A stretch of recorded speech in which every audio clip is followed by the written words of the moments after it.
What is up, everybody? Welcome to the God's Heart, Your Part podcast. I am so excited that you are tuning in. Thank you so much. A couple quick things before we get into it. First off, if there are any specific things you want to hear talked about on the podcast, would you let us know? Reach out to us on Instagram at God's Heart, Your Part podcast. If you'd also like access to exclusive content, we got that for you on our Patreon, so check that out. It'll be well worth your time. Without further ado, let's dive in and let's learn from today's episode together. Well, what's up, everybody? Welcome back to the God's Heart, Your Part podcast, where we are all about equipping and inspiring next generation leaders to be all that they are called to be. I am so excited for today's episode and to have on one of my wife, Kendall, and my very best friends. I've had the honor of doing ministry with her for almost 5 years now, which is crazy. She's one of the most kind, considerate, and authentic people that I know. And so I'm so honored to have her on. If you would, everyone help welcome Meg Croyle to the podcast. Hello. Hi, Meg. Hi, How are you? I'm so excited. I'm pumped. I am a big fan of the podcast already, and so very excited to be on here. Thank you, Meg. That is so kind. You really have been. You've been such a supportive friend through this entire podcast journey, and I so appreciate that. Full disclosure, Meg and I, we tried to record this about an hour and a half ago. Yeah, we did. And let's just say that I had many technical difficulties. And here's how you know you have a good friends. It is whenever something like that can happen and you're not even sweating it. You're not even worried about it because you're like, well, it's Meg. She'll understand and she'll make it better. So Meg, round 2, here we go. Let's go. I love it. Thanks for hanging in there. Meg, before we get into anything, tell us about yourself. Who is Meg? Yeah. Okay, so I am 22 years old. I am in college. I am a barista. And I love all things ministry and particularly youth ministry. That's where you and I kind of connected first, is in our youth ministry. And so I that's like has my heart. I've also described myself as like a multifaceted dreamer. I feel like God never lets me have one thing at a time. He gives me like 7 things at a time. So I'm always kind of running in the best way. Yeah, that's awesome. Meg, you've been faithfully serving in Youth Men since you were a student. And how old were you at that point? I was 17. So I was a senior and we had some leadership transitions and got asked to step into a leadership role. So it was pretty wild. That is so cool. Before we dive in, I want to talk faithfulness with you today and what's it look like to be a faithful leader. But before we dive in, I just think you have such a wealth of knowledge. I don't think that. I know that because we've got to work so closely together over the years. What just general things would you say to 17-year-old Meg that you might say to a 17-year-old watching this who aspires to lead, maybe do ministry, but even just beyond that, just influence people in general? Yeah. Wow. I love that question. I think first I would say, don't question your calling because it's really easy to, I don't know, when you said what I would say to 17-year-old Meg, I think I would have saved myself a lot of time and a lot of hardship within, ministry and leadership because I was 1 foot in, 1 foot out of like, did I really hear? Am I really making a difference? Is that really, gonna do anything?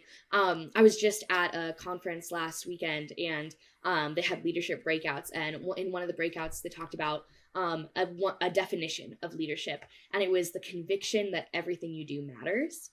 Wow. And I was like, man, if I had gotten that information years ago, I feel like that would have just changed my perspective completely, because I feel like I use so much brain power fighting the insecurity of, oh, am I even called? Am I even making a difference? And it's like, that's so much brain power that could have gone towards serving and building the kingdom. Like, so that's something I would say. And then kind of along those lines, my heart kind of breaks for this current generation stepping into leadership because I've experienced it so much. And I just think that we live in a culture that is instant gratification, and it's like you can DoorDash something, right? You can it seems like people get viral videos overnight, and even a lot of those things are people that posted content for like 5 years and then one video went viral overnight, but we are kind of craving the quick fix and that how can I get there as soon as possible, and it's very glamorized, and like that's the goal that you should be pursuing.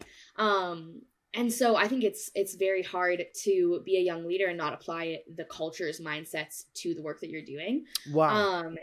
And so I think I would say learn to embrace the patience in the process. Hmm.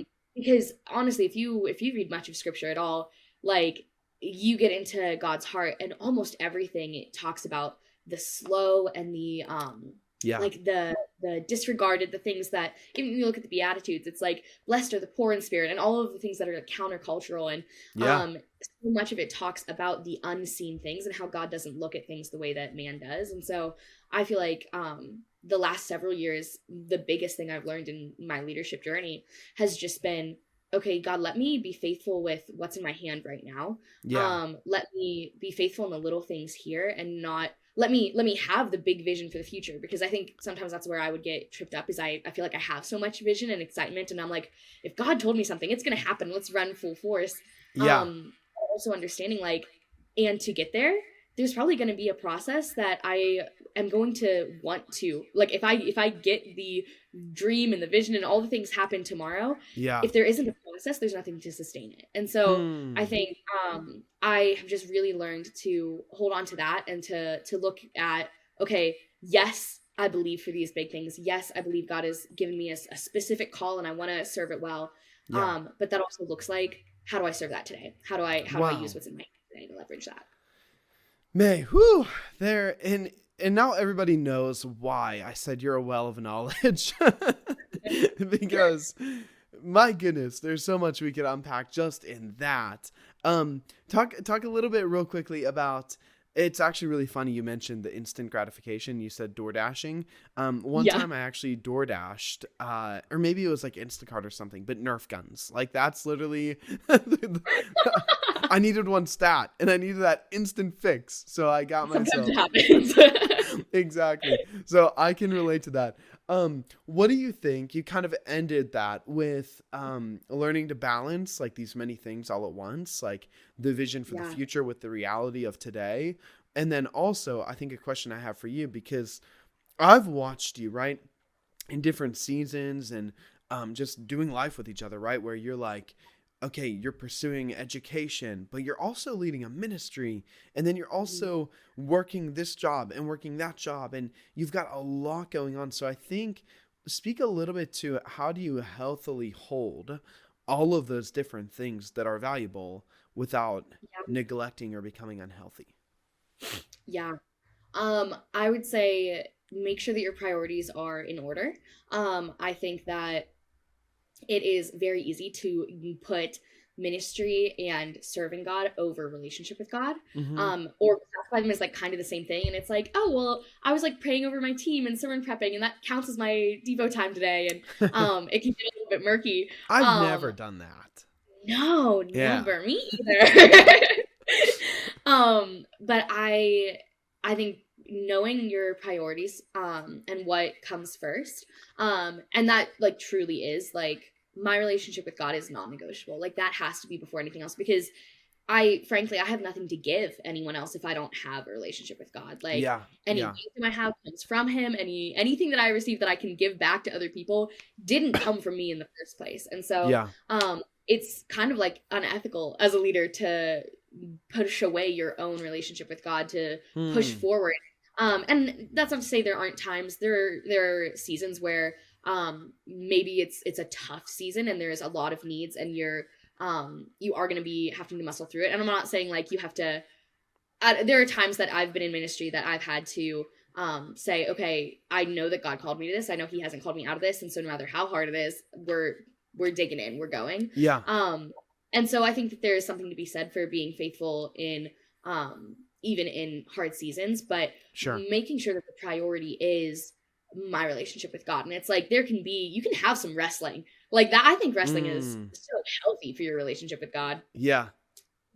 But I would be wary of, I'm putting up walls and I don't want to deal with the wrestling. Let me just do my work over here aside from that. Yeah. Yeah. So I would say prioritizing that first is really important. And then I've been in a season where God has really been talking to me a lot about health. and Hmm. how only like good fruit only comes from healthy trees. And Hmm. so if you um want to produce something of value, you have to make sure the roots are good. And so I felt like for a while he's been paring back and just being like, make sure the roots, the foundation is solid. Yeah. Um Yeah. and then there's in John 15 it talks about even the branches that bear fruit that do really well, they also get pruned. And so Mm-hmm. it's like, Mm-hmm. okay, everything that is healthy exists within boundaries. Like God gave Wow. the ocean a boundary. Yeah. And so I think, and that is, oh my gosh, so counter my human nature. Yeah. I feel like you've seen this in me in many seasons of life. Where I want to do everything and go after everything. Yeah. And then I'm confused why there's this exhaustion or this frustration. And it's like, okay, but did I ignore the boundaries that maybe could have kept this being healthy? Yeah. And so I don't want to make a blanket statement that on that in its entirety, because there was a season where it was necessary to work two jobs and serve in ministry and be in Yeah. school at the same time. And Yeah. it was a lot. But it was a season.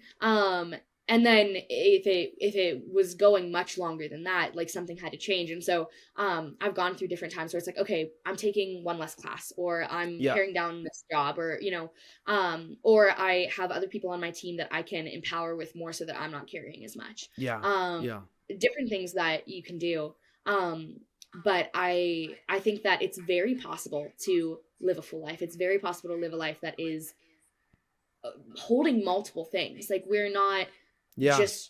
just entrusted with one thing. To whom much is given, much is required. And there's to the Hmm. one who does well with little, more will be given. And so it's like, okay, yeah, he's entrusted me with my family, and he's entrusted me with my friends, and he's entrusted me with this ministry, and he's entrusted me with the relationships that I'm building, and with my schooling, and with my work. And so it's like Yeah. it is possible to navigate all those things. um I think it's just really important to understand that this is a it's more of a long-term goal. I think it's like super cheesy. I feel like I hear this every New Year's, but it's like you overestimate what you can do in a year and you underestimate what you can do in a decade. Um, Mm. and I Hmm. think I've kind of started to apply that to my I've life of never like, heard that, for the record. oh, let's So come on, go. that's great.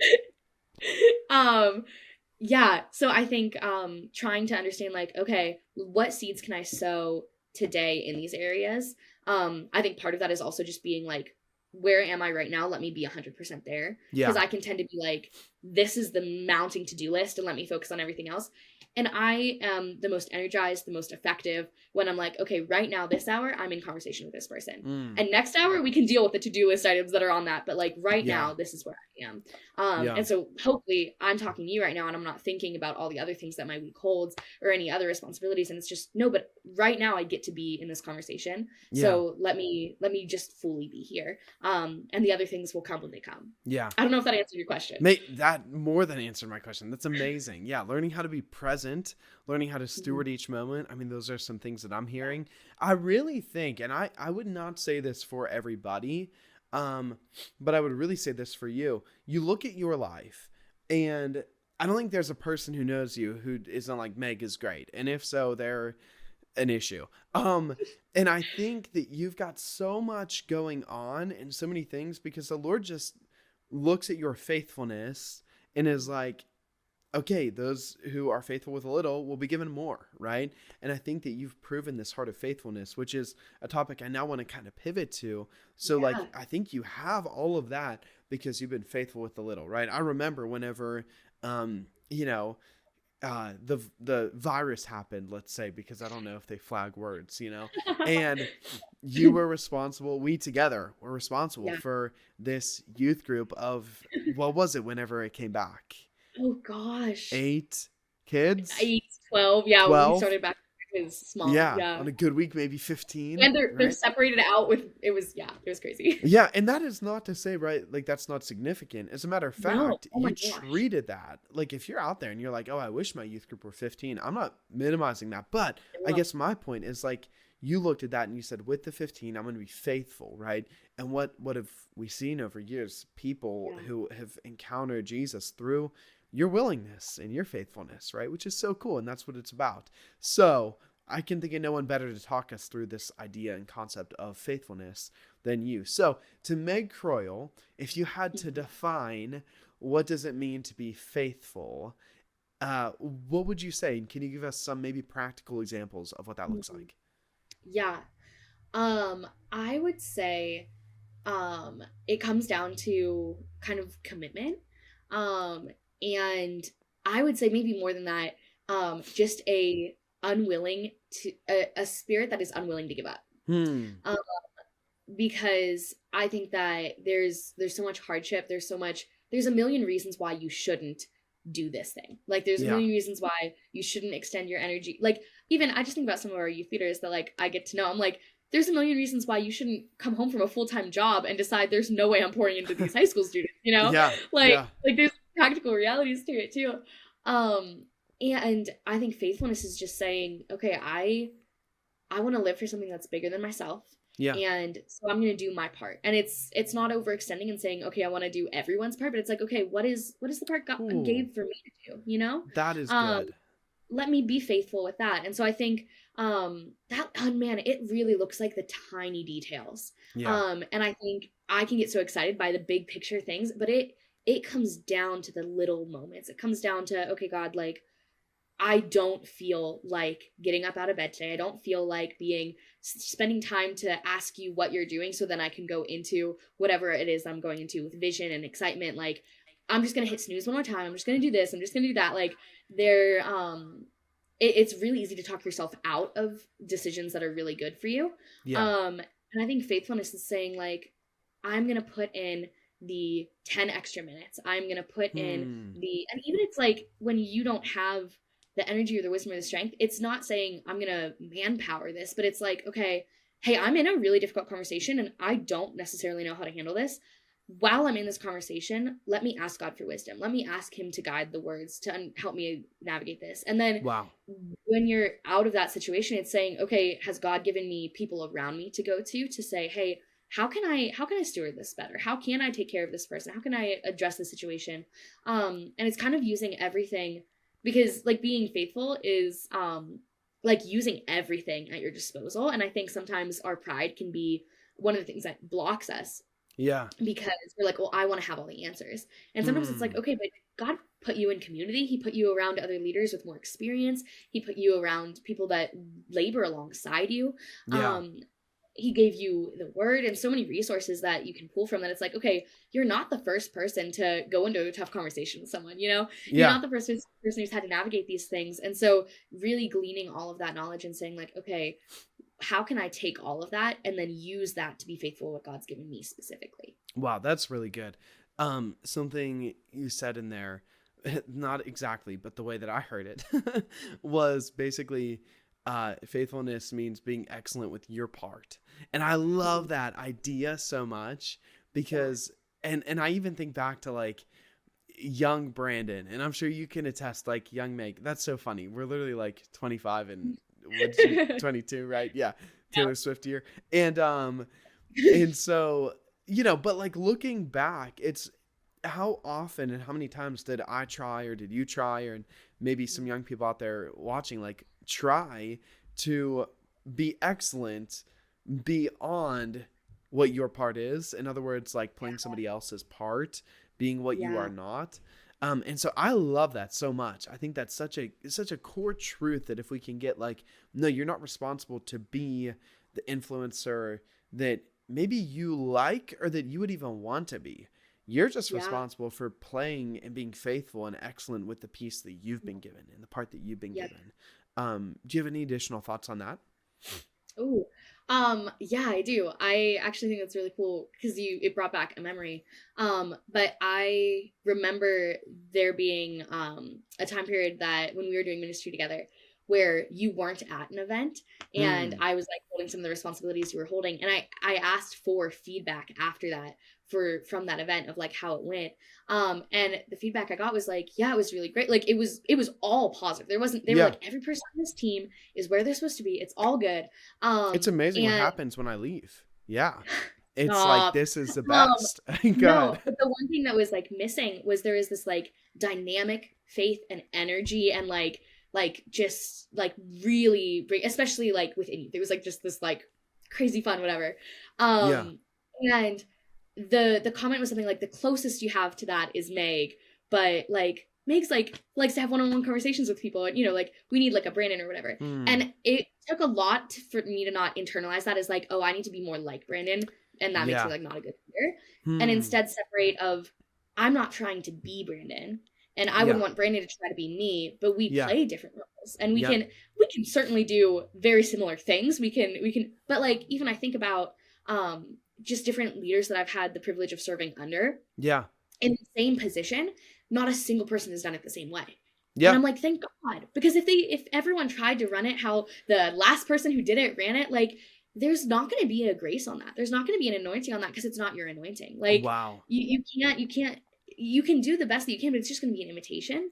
Man. And I think there's power when you decide like, okay, if God has me here right now in this position, in this place that I'm at, then that's on purpose. And so how does he make me? How is he speaking to me? Like, I don't think we pause often enough to say, okay, God, like, what is my part to play? What do you want me to do? What are you drawing my attention to? That other people in the same position could be in the exact same place and never notice because they're wired a different way. I'm very relationally wired, and so I will stand in a room. I will see. I can tell you every single person that is not being talked to, not being cared for, not being like. I can assess that in a second. And there are other people that come in and they're not noticing that, but maybe they're noticing like, hey, that panel over there is tilted and this isn't being executed as well as it could. And there's feedback on the microphones and like, there's there's a beauty to everyone coming together with their part. And so I think it's important to be faithful with the part that you have, but then also, don't turn it into competition with other people and their parts. That is so good. I don't know why the picture I'm getting is like a puzzle, and it's like it would be stupid if we have just puzzle pieces like punching each other out, trying to like fight for their spot. It's like you're just supposed to go together. Like, what are you doing? Oh, come on. That's so good. They kind of do look like fists, like the puzzle pieces. Right. I get it. Yeah, I can see it. Meg, it's actually so funny that you bring that up because I, even just this morning at church, right? I was in our cafe and somebody came up to me and I like the person. They're great, right? Like they're cool. I'm cool with them. We're friends. And they start talking to me and, you know, they're talking and I'm listening but I look out into the foyer and I just see like these flocks of people and I'm like so distracted. And I literally like my thought that came through my head was like, when is this conversation going to be over? And I was like, that is so terrible. Like that is awful. But on the flip side, like I want to be out there because I want to just be having fun and, you know, environment and all this stuff. But where I lack is where you're really strong, right? Like you see people, you love talking, you love investing in people. And so that's like the beauty of the body of Christ and the beauty of leadership is all of us lead differently. You will sit there with somebody and listen to their life story. And I will sit there with somebody and pretend to listen to somebody's life story, right?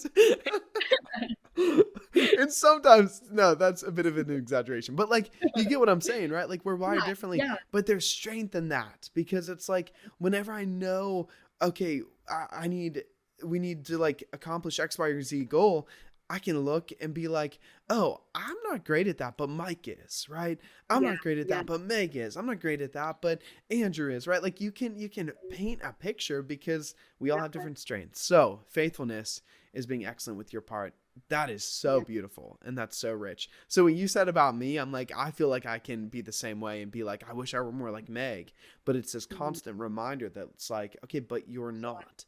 And that doesn't mean that you don't grow in areas, right? And that you don't become more of what you can be, but you don't fake it either. So, Meg, that's some real stuff right there. Some real stuff. Not comparing stuff. Yeah. So how whenever you think about like ministry in particular, okay? So specifically, and if you don't have anything, that's totally fine. But like how important do you think faithfulness is and why? Or even just talk about the relationship between faithfulness and faith. Like, what does that paradigm look like? I love that you asked it that way. That's one of the things that I was really excited when you told me this was the topic, because I feel like we talk about faith and we talk about faithfulness and we never talk about them like they're related to each other. I'm like, it's the root word. Like, what do you mean? Yeah. Um, but I think that the only way you can remain faithful to something is if you have faith in something. Hmm. And I think, like, for a believer, it is faith in God, faith in what he's doing, faith that he is the savior of humanity, that he Yeah. is the solution to all the problems that we have. Yeah. And so that the response of that is faithfulness. That is to say, okay, then I'm picking up my cross every day, and this is like my life is literally it's only useful here. Like the only reason I want to have it is so that it brings you glory, so that people Yeah. could know you. Yeah. And that's like a radical response, but it's from this understanding of how radically we are loved. And so I think it's like, okay, I have faith in that.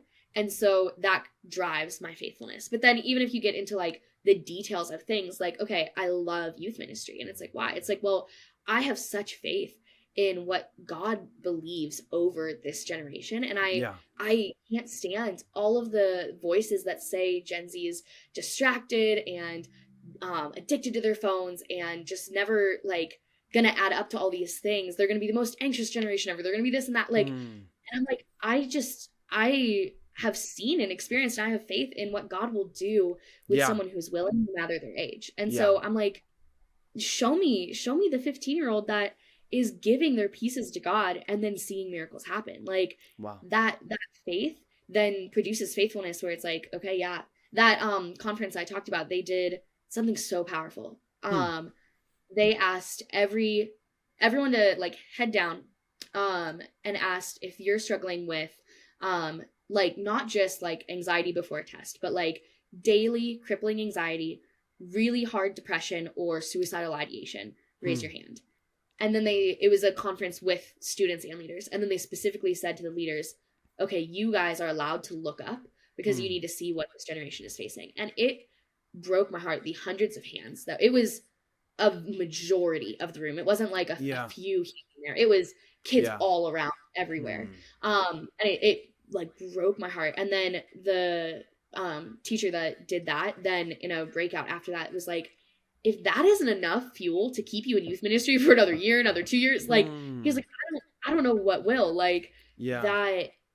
And then this wasn't what he said, but it was part of what I took away from it, was then they had like, you know, prayer moments and ministry moments. And then we went back into worship and we're singing What a Beautiful Name It Is. And this room that was just filled with a bunch of kids. And it was like literally their posture. You could see one hand up, almost like a spirit broken of just like, yeah, that's me. Yeah, I struggle. Yeah, all of this.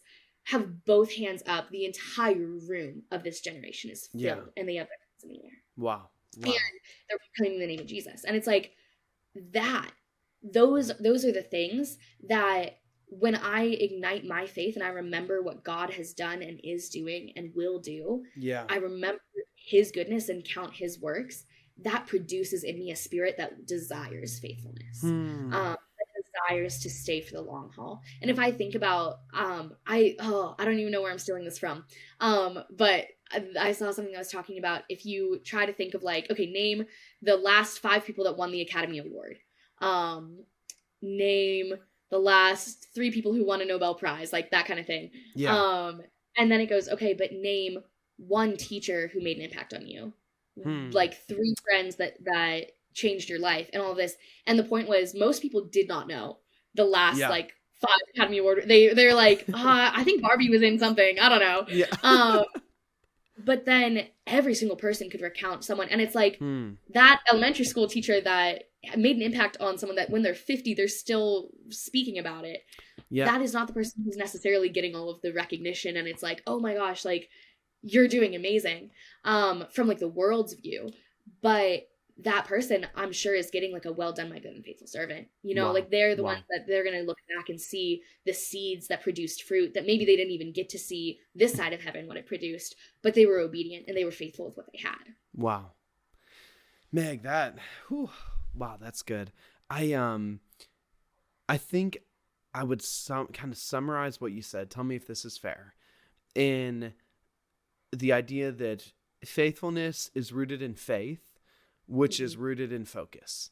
A focus not on the immediate, the recognition, the fame, but really a focus on eternity, of what really matters, of what's significant, And, it's kind of sad of all my, messages I've preached or things I've done. I feel like the number one thing that I get quoted for is my comment that is just like, well, we could all die tomorrow. And I love that quote. I've quoted that. Yeah, I literally like told Luke that years ago, and he was like, I think he started with me saying this, but he was like stressing about something, and I was just like, dude, you could get hit by a bus tomorrow. Like you totally could. Doesn't matter, right? And so I think I would just, I think what you're saying is so beautiful because it's tied into like, it's so easy to get distracted and therefore become unfaithful with what you've been called to, because you can get your focus on, am I achieving all these things in my life, and do I see the results, and do I see myself going where I thought that I would be by this point and this time, and all of those thoughts that are just human and natural. But you can choose to focus on them or choose to focus on the faith that no, God is working, and as long as I'm being obedient, he's going to be faithful. And so Meg, I think that's so beautiful. Oh my gosh, the depth and all of that is quite great. Meg, are you okay to stick around for a part 2 of this? Yeah, for sure. Okay, because we are at the 30-minute mark. So I want to end part 1 here. And this was so rich. And so for those listening, next week, we will drop part 2. You're the first part 2, Meg. I've never had a part 2 with somebody. We will drop part 2 with Meg Croyle, which we'll go ahead and record right now. But let us know what your thoughts were on episode 1. Be sure to let Meg know how much you appreciate her and her time. Meg, thank you so much for coming on part 1. I appreciate you so much and just think you're awesome. So Spotify, YouTube, wherever you're watching, we love you so much. Until next time, peace.